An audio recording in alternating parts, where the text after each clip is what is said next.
The performance of Queensland Rail since the new Redcliffe Peninsula line has opened has been unacceptable, and from our customers' perspective, totally unacceptable. This is my fault, it is Queensland Rail's fault, and we had unrealistic expectations on what crewing we needed to actually deliver this timetable.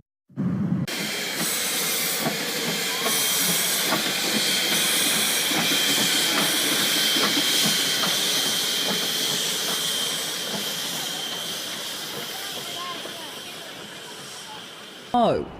I know that we have got this wrong. I can't explain why we've got this wrong, but we will be looking at that in the very short term. Starting tomorrow, more than 400 train services will be cancelled across the next 2 weeks due to a lack of adequately trained staff. We are incredibly angry about what has happened here, but the priority must be on making sure that services are provided. The government is livid, with plans to appoint someone to investigate what went wrong. Frustrations.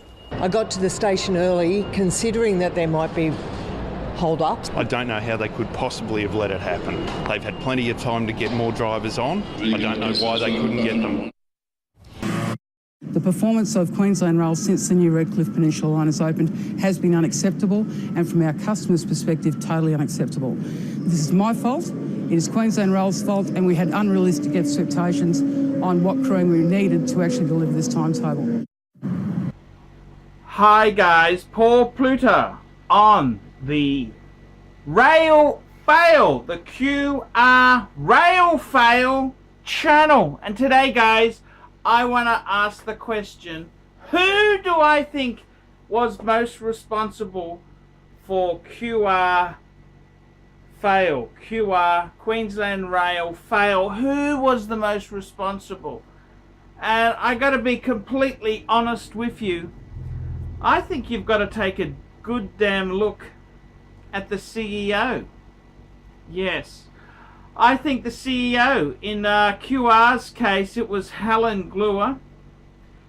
And I mean, she's earning the big bucks. She's the big chief. I mean, she reported to the board, and she also reported to the minister.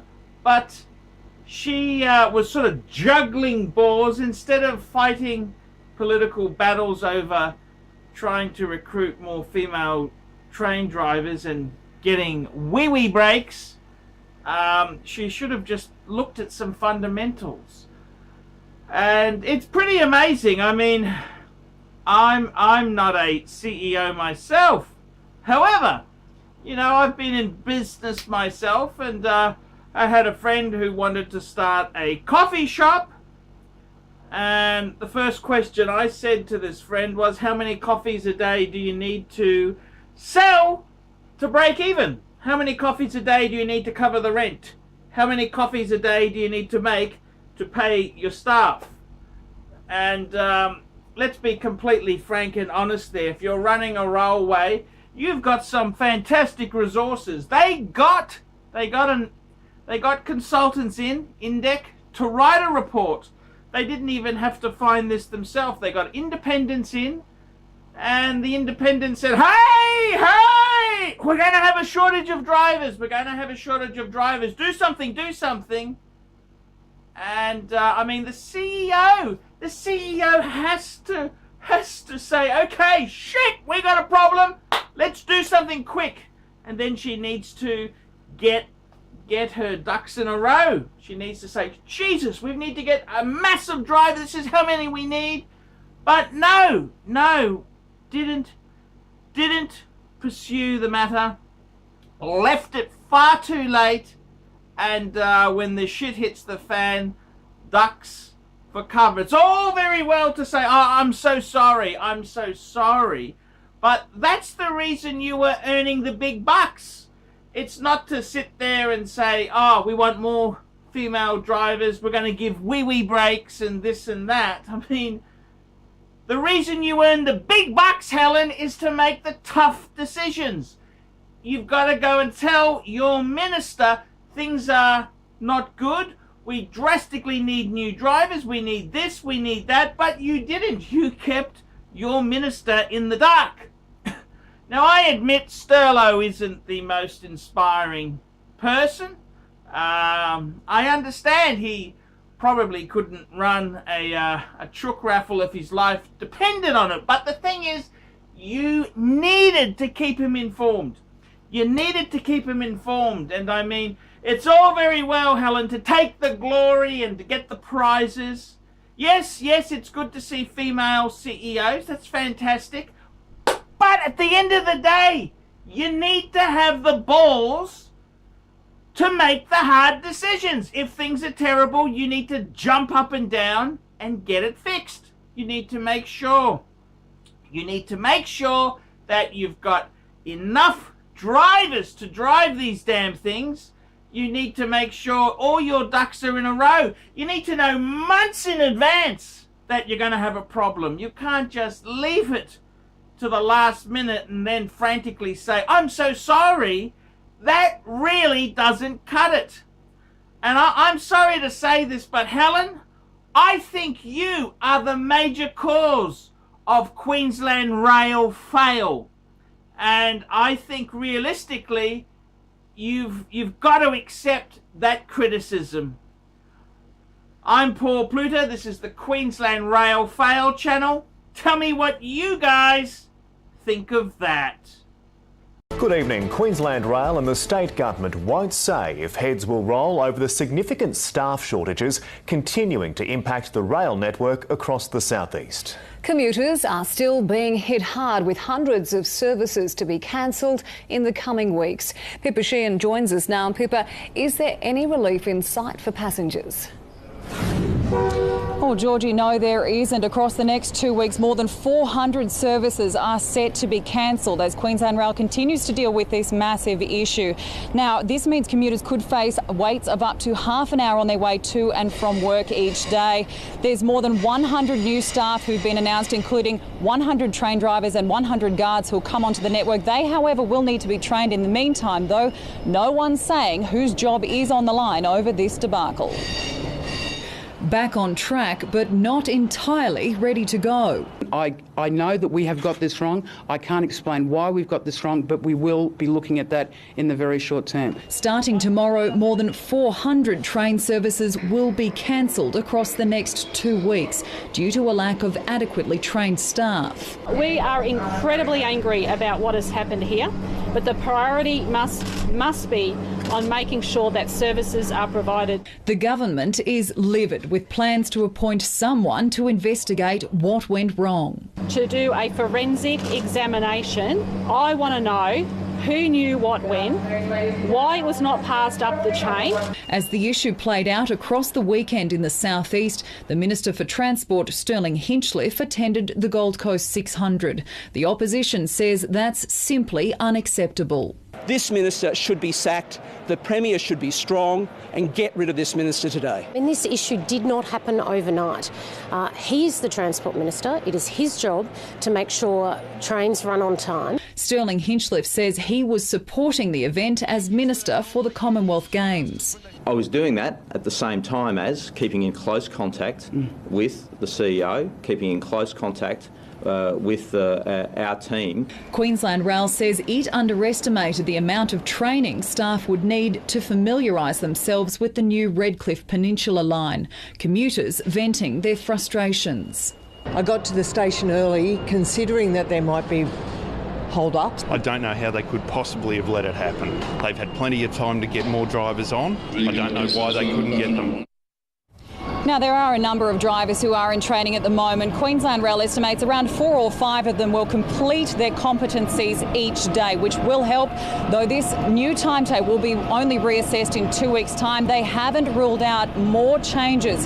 Staff say it's possible these headaches for commuters could last months and say the best thing for anyone to do is to check the TransLink website every day. It's not good, is it? Thank you, Pippa Sheehan, with that update.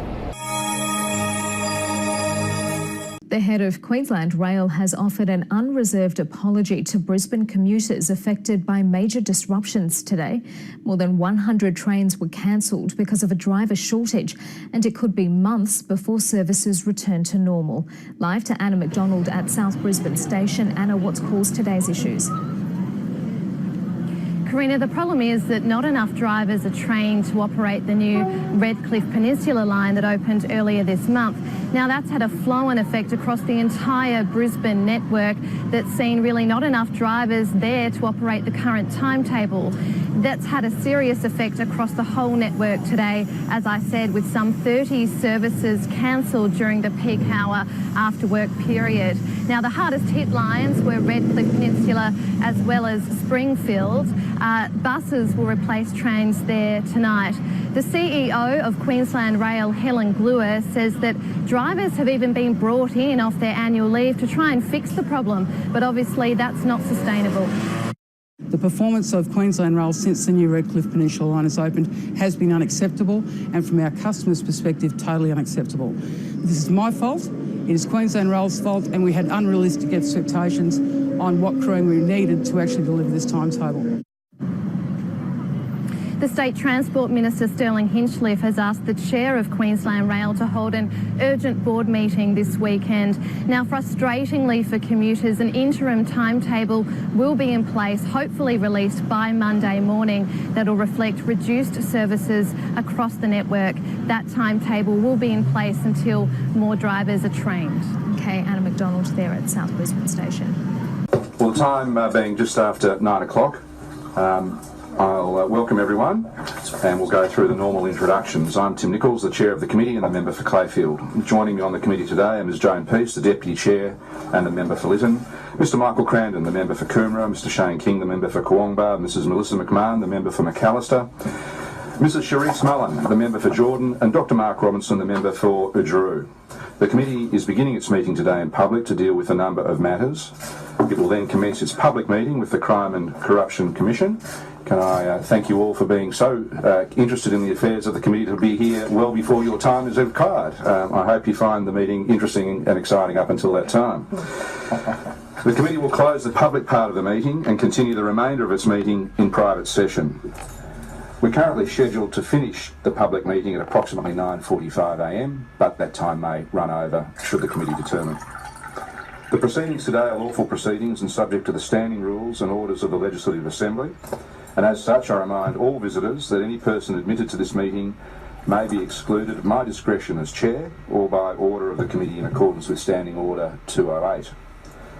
Those here today should note that the proceedings are being broadcast live on the Parliament's website and that you may be filmed or photographed by any media present, and I note that there are media in the room today.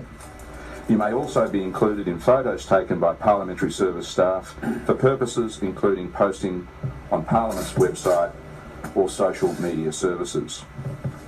Declare the meeting open. Are there any apologies?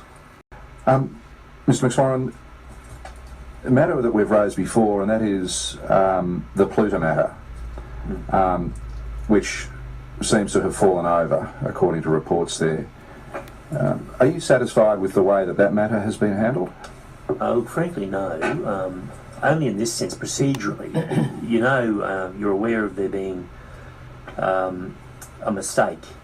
It's easily done, we know, but it's not a good look to issue a notice to appear that is returnable on a holiday.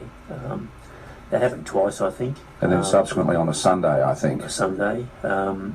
Anyway, the matter came on, as you know, last week, and it was effectively the prosecution offered no evidence. We've just got the transcript, we're reviewing it, but essentially the reason for it was that the main witness, and bear in mind that the offence charge was revealing the fact that Mr Pluta had been summoned to a coercive hearing at our premises. That's a confidential process. People who are summoned are warned about that they shouldn't be talking about it. When they come in for the hearing, they're told directly that they can't discuss it with anyone except their lawyer, for good reasons, to preserve the integrity of the investigation. The allegation is that he then went and discussed the fact that he'd been called in and had the notice and showed the notice to a person who was then working at Queensland Rail. That person had given a signed statement to the prosecution, was the basis for the prosecution, and as it turned out, that person did not remain cooperative. Ultimately, did not turn up on the court date, and regrettably, it transpired that despite many attempts to contact him by way of text messages, emails and so forth, phone calls that weren't answered, he remained uncooperative. The prosecution applied to adjourn the matter to pursue him and get him to court, and the magistrate inquired about whether he'd been properly summoned, which, as you know, means he's compelled, and if he doesn't turn up he can be subject to a warrant to bring him before the court.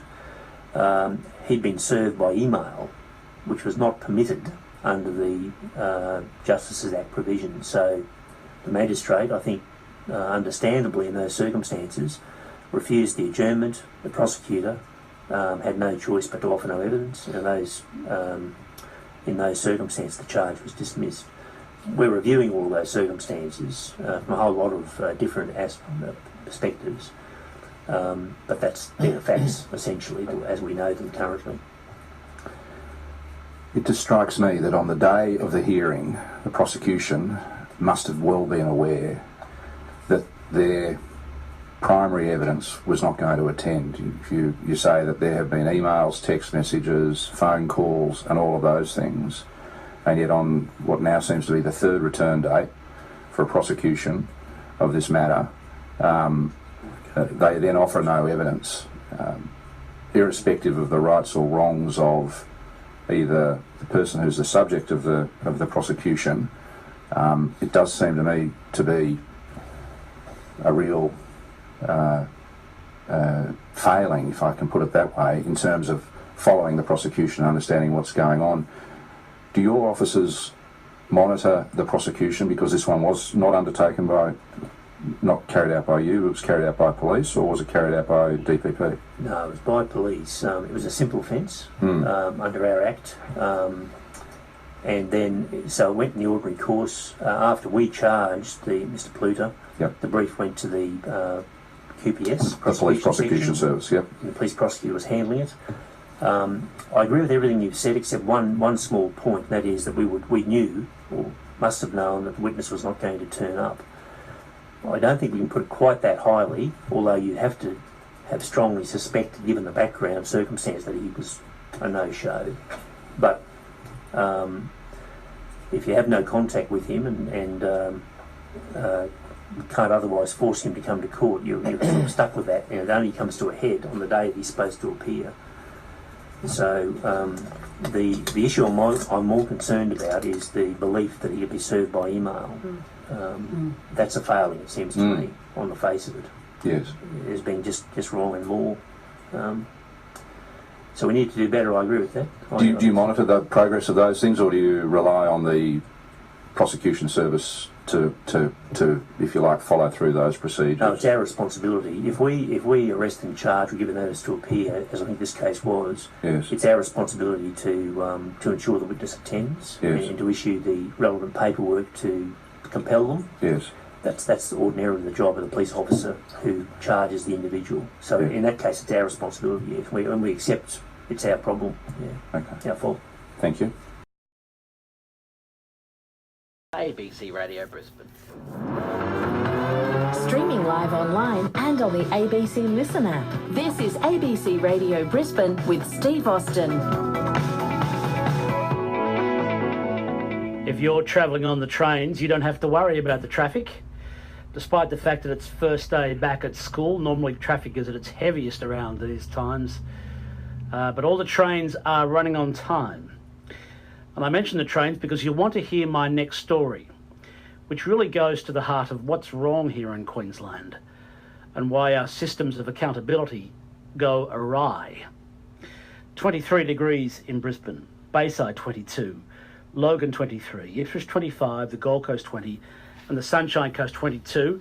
Give me a call if you see something happening around the streets of Brisbane. 1300 222 612 is a phone number, or send a text 0467 922 612.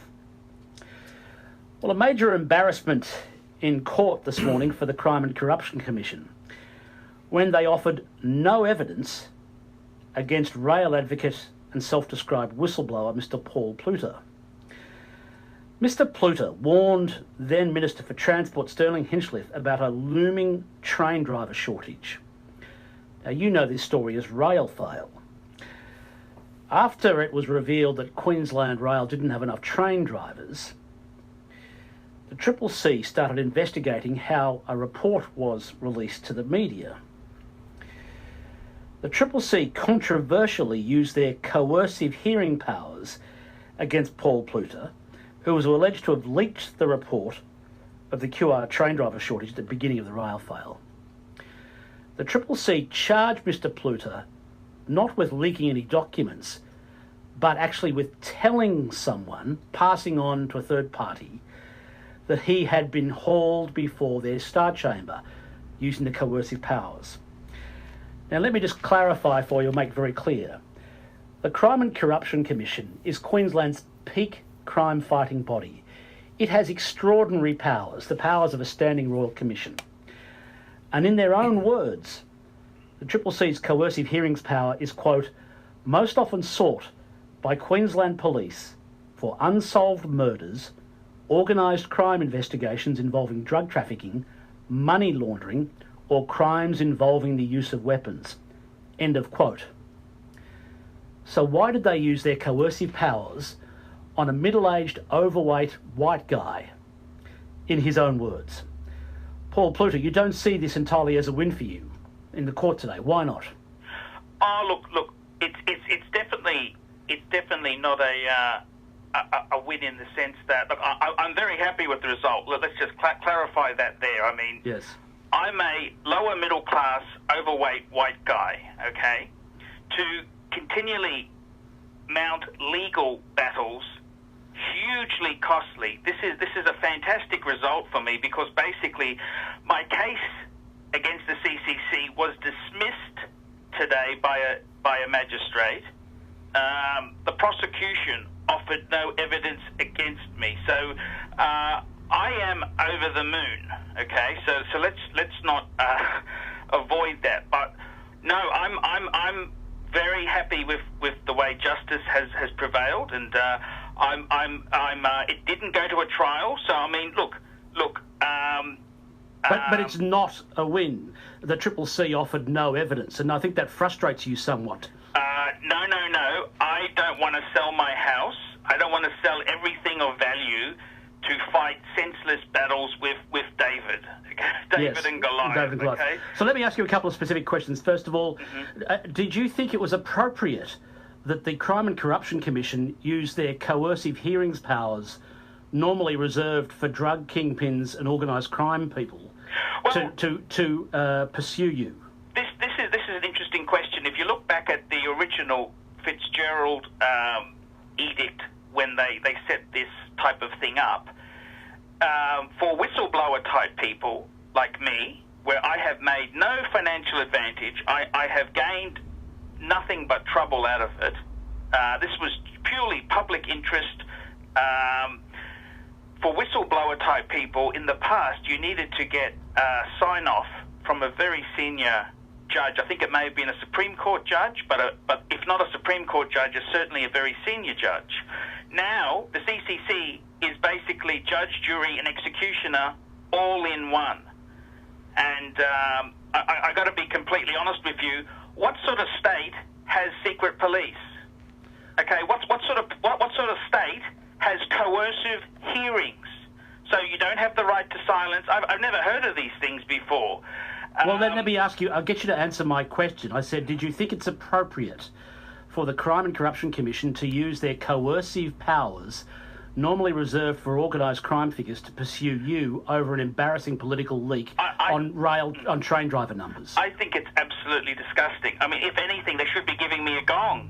They should be giving me a medal for standing up and saying, hey, here's the faults. I mean, the emperor has no clothes. I mean, I got to be honest with you. I used to drink the Kool-Aid, the ALP Kool-Aid, okay? I was a young Labor. I even made a cup of tea for Wayne Goss years ago. And I believed when Labor was in, you could have freedom of speech. You weren't arrested. You weren't, they didn't have secret interviews. And I got to tell you the truth, the Kool-Aid I was drinking is a lie. Okay? The Kool-Aid I was drinking is a lie. There is only freedom of speech in Queensland if you say what the government is saying. You make a minister look bad, you make them look bad, they will come after you. okay? And I've got to tell you this. You look at my case. Well, let me ask you, your case was one where, at the beginning of the rail fail, as it's now known, you got hold of and released a document, the INDEC report, that revealed that there was a known train driver shortage looming in Queensland Rail, and you released it to the media. The minister at the time, Sterling Hinchliffe, was embarrassed and clearly didn't know. Do you see what took place where the Crime and Corruption Commission charged you as some sort of political payback, do you? Look, let me tell you this. Even before I released, that was the INDEC report, I had written to the minister personally. That was the first flare-up in the newspaper. Sterling Hinchliffe.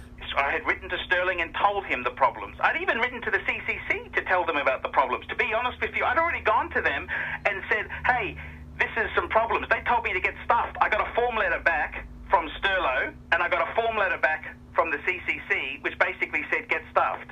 You mean no case, didn't listen to you, no case to answer, nothing to see here? Just a form letter, a fob off. Okay, but I think that later came out that the Minister, Sterling Hinchliffe, wasn't aware of the INDEC report that identified there was a looming train driver shortage.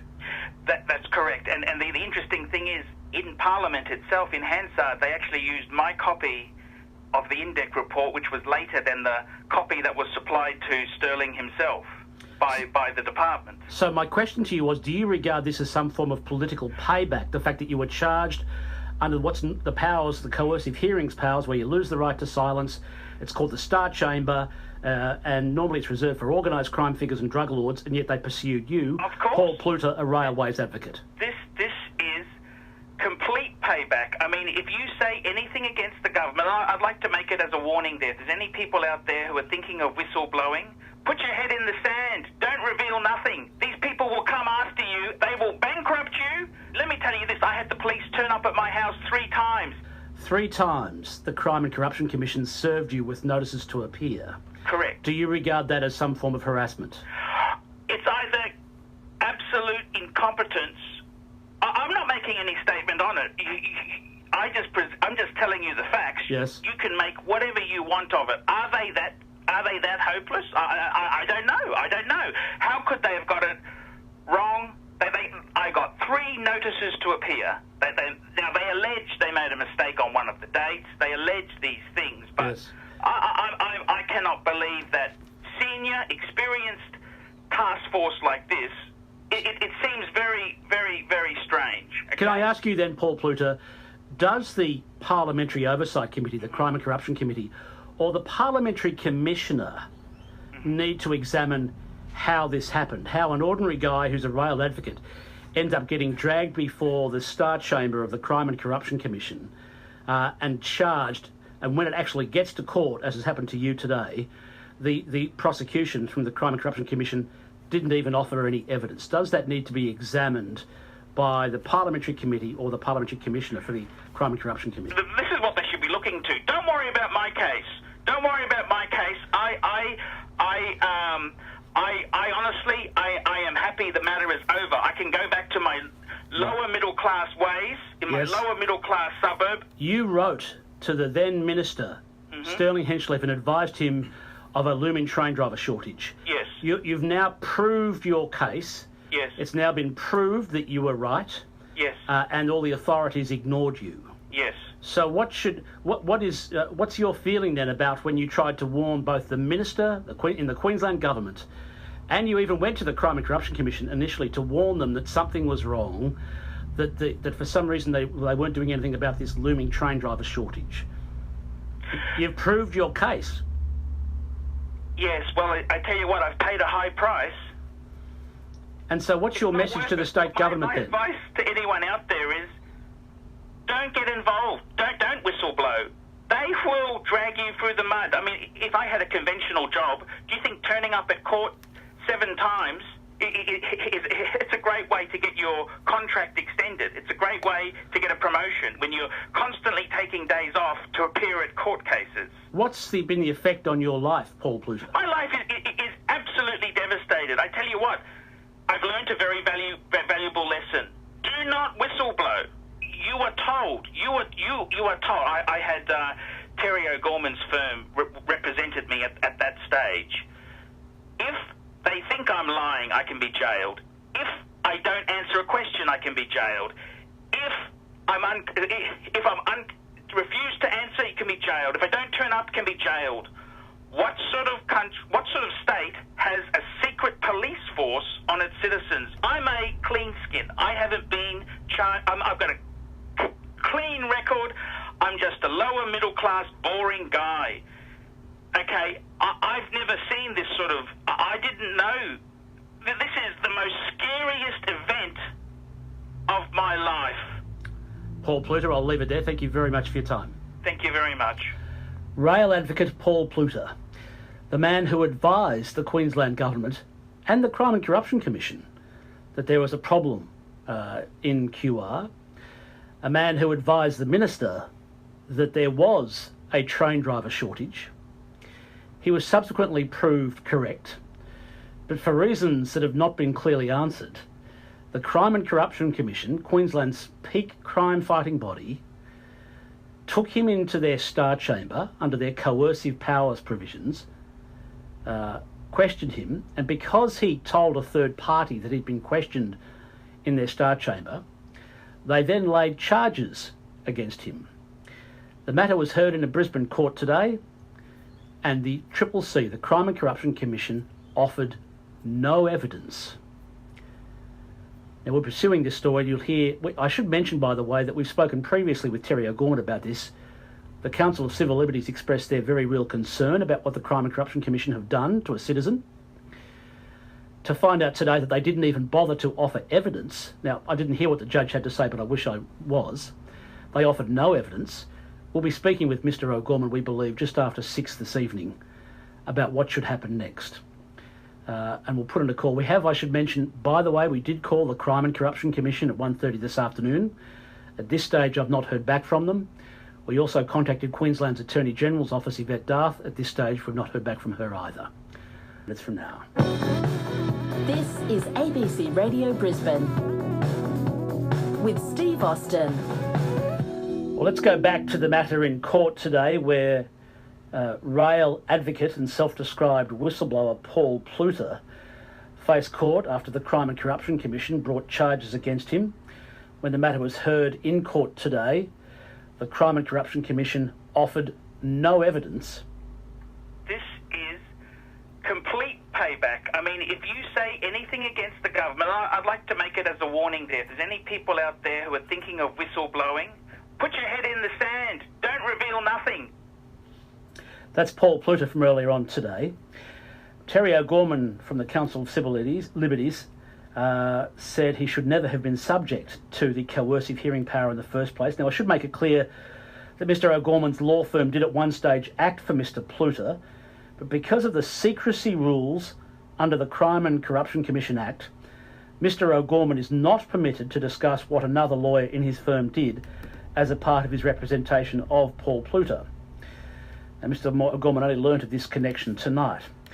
So Terry O'Gorman, Mr. Pluta's clearly upset. He faced charges. Why? Well, he faced charges according to news reports today for showing to someone else a summons that commanded him to appear before the Star Chamber. Now, having listened to Mr. Pluta's obviously very upset interview this afternoon, one can understand his being upset.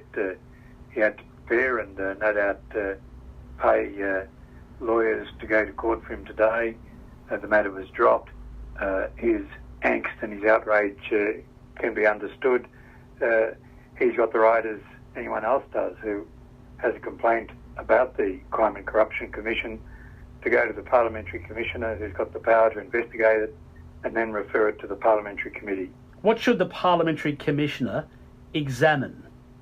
Well, the Parliamentary Commissioner should examine all aspects of Mr. Pluta's complaint. As you said in the intro, I only learned when I heard the interview with Mr. Pluta half an hour ago that, in fact, someone else within my firm represented him, and as you observed, the secrecy rules, or laws, not just rules, prevent me from even discussing with that solicitor what went on in that case. But listening to Mr. Pluta, he clearly is outraged. He clearly is quite public-spirited sort of fellow. He sees that he's been victimised, and it's important for his grievance and for the public perception that arises from his grievance that the Parliamentary Commissioners step in, contact Mr Pluta and say, OK, I've heard your interview, you want to make a complaint, I'll investigate it. I'll leave it there and see what happens down the track. Terry O'Gorman, thanks for your time. Thanks, Steve. Terry O'Gorman, Queensland Council for Civil Liberties. Mr O'Gorman's firm did at one stage act for Mr Pluta, but because of secrecy laws under the Crime and Corruption Commission Act, we're not permitted to discuss what another lawyer in his firm did as part of the representation of Paul Pluta. I have received a very brief reply from the Crime and Corruption Commission saying simply that they are considering their options, and we will put in further calls to the State Government and the Parliamentary Crime and Corruption Commission Oversight Committee to find out if they're prepared to take a look at this matter. QR's got no one to blame except themselves. Paul Pluta is the whistleblower behind documents which revealed the extent of the driver shortage. It's the executives at QR who should be ashamed of themselves. They should get out of their Statesman, get out of their 5 Series BMW and take the train. Since the data was collected, the Queensland rail saga has claimed a Transport Minister and a CEO. Now a new minister says she's determined to fix it. Queensland's Crime and Corruption Commission has helped break open some of the state's biggest cases in recent years. Its secretive coercive hearings have forced witnesses to give up vital information, but some critics say the powers are being overused and go too far. This is one of Queensland's most secretive rooms. Those called to testify in the so-called Star Chamber have no right to silence. If they refuse to cooperate or lie, they can be jailed. They're a very powerful tool we use, but we take very seriously the use of them, and we have to convince ourselves that there is a proper basis to use the powers. Evidence from CCC hearings helped convict 2 men over the McCulkin murders, a crime that had been unsolved since the 70s. In the Tiali Palmer case, the CCC trapped her foster family in a lie. Eventually, they gave up the killer, foster father Rick Thorburn. But while there's widespread support for the Star Chamber's use in major investigations, there's also concern the right to silence is being taken away in low-level cases. There has to be some balance, a balance between police powers, CCC powers on the one hand and civil liberties on the other. Over a decade, the number of investigative hearings have quadrupled to more than 340 a year. In 2017, Brisbane YouTuber Paul Pluta leaked top-secret documents detailing problems with Queensland Rail timetables and trains. Newgen is a huge up. It's understood he was summoned to the Star Chamber and forced to reveal his source. He's since been charged with allegedly revealing he was called to face a hearing. It'd be different if you were talking about a terrorist incident, but this was talking about problems within Queensland Rail that needed in the public interest to be disclosed. People who have access to confidential information are under an obligation of trust not to disclose that without very good reason. If there's, for instance, a belief that they want to blow the whistle, as it were, they should come to us confidentially. The CCC doesn't release transcripts or recordings of its coercive hearings. In many cases, even telling someone you've been summoned to testify can be an offence. Civil libertarians want the powers reined in, but the CCC insists it's kept in check by the courts and a parliamentary oversight committee. Christian Silva, ABC News.